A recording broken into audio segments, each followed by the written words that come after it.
আসসালামু আলাইকুম বন্ধুরা, আপনারা কেমন আছেন? আমি আলহামদুলিল্লাহ। আমি আজকে এখানে 2 কাপ আটা নেব, সিঙ্গারা বানাবো। ছোট ছেলে সিঙ্গারা খেতে চায়, তাই সিঙ্গারা বানাবো। 2 কাপ আটা নিব, 1 কাপ নিলাম, আর 1 কাপ নিব। 2 কাপ নিলাম আটা, 1 চামচ কালো জিরা নিলাম, তেল 2 চামচের মতো নেবেন। আমি অনুমান করে নিলাম, 2 চামচের মতো অনুমান করে নিলাম। এবার লবণ দিব, এবার লবণ দিয়ে দিলাম, পড়ে গেছে। এখন আমি এগুলো সুন্দর করে হাত দিয়ে মাখাবো। দেখছেন সুন্দর হয়েছে, এই যে মট করা যায়। অল্প অল্প মাখায়, অল্প অল্প করে পানি দিয়ে মাখাবো। মাখায় আধা ঘন্টার মতো এটা রেস্টে রেখে দিব। পানি দিলাম, অল্প অল্প করে মাখাচ্ছি। এই যে হাতে লেগে আসছে, আমি হাত দিয়ে কাজটা সেরে নিলাম। হাত দিলেই ভালো হয়, হাত দিয়ে মাখালে।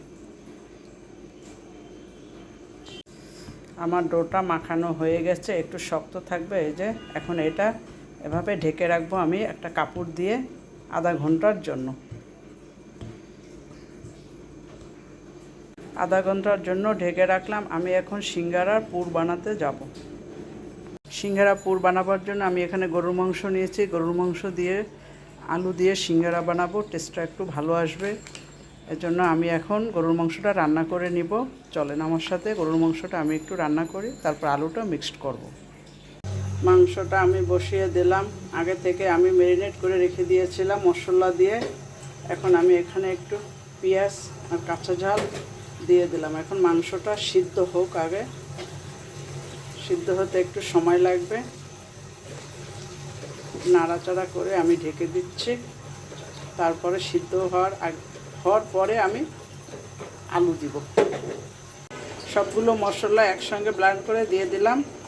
এখন এটা সিদ্ধ হোক, পানি দিয়ে দিচ্ছি। গরুর মাংস সিদ্ধ হতে একটু সময় লাগবে। আমি এখানে তেজপাতা, দারচিনি, এলাচি দিয়ে দিলাম, লবঙ্গ দিয়ে দিলাম, আলুটা দিয়ে দিলাম।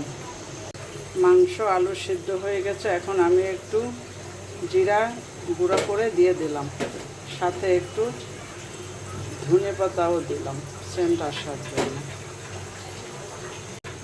নাড়াচাড়া করে নিই।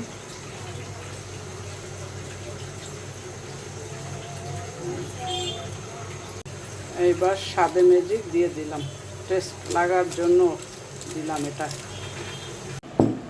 চলে আসলাম আমি এখন সিঙ্গারাগুলো বানাবার জন্য। হালকা একটু হাত দিয়ে এটাকে নরম করে নিচ্ছি। এখন আমি সুন্দর করে চাকু দিয়ে ছোট ছোট করে কেটে নিব। নিচে কেটে নেব, মাঝখান থেকে কেটে নিলাম। বন্ধুরা, আমি সিঙ্গারাগুলো বানিয়ে নিয়েছি, আর একটা আছে, এটা আমি বানাবো। এগুলো ভাজতে থাকি, চলেন আমি এখন ভাজি। বন্ধুরা, আমার 3টা সিঙ্গারা হয়ে গেছে। একটা একটা করে আমি উঠাই।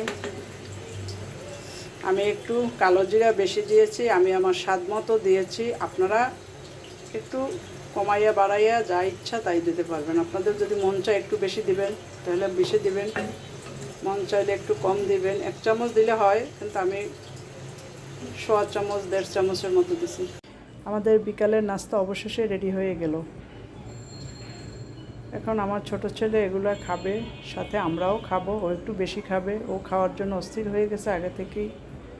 বন্ধুরা, আপনারা সবাই লাইক করবেন, কমেন্ট করবেন, সাবস্ক্রাইব করবেন। সবাই ভালো থাকেন বন্ধুরা। খোদা হাফেজ।